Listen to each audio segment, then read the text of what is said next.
Moi, Constantine, lorsque j'étais encore Cirta, le berceau des grands rois numides, l'orgueil de Massinissa, de Micipsa, de Jugurtha, moi, le nid d'aigle, la cité du ciel, j'ai fini par perdre mon rôle de capitale. Tous les regards se sont détournés de moi et se sont dirigés vers une petite ville sans prétention que l'on appelait Iole et qui, par la grâce de son nouveau souverain, prit le nom de Césaréa. C'était au temps de Juba II. Son père, Juba Ier, avait farouchement combattu les Romains. Il avait été vaincu et son fils, le petit Juba, âgé de 5 ans, fut emmené à Rome. César, puis Octave, se chargèrent de son éducation.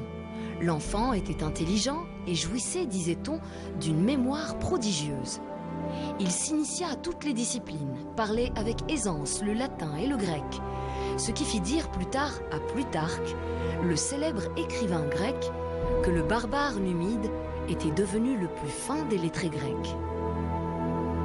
Octave, devenu Auguste, lui fit épouser Cléopâtre Sélénée, la fille de la grande Cléopâtre. Elle lui donna un fils, Ptolémée.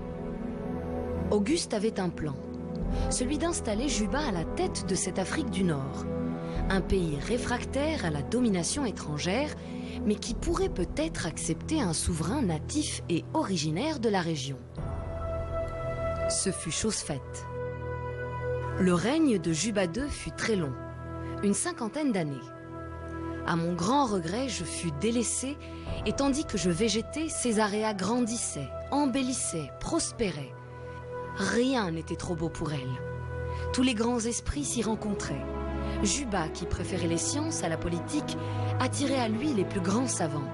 Il organisait aussi des expéditions.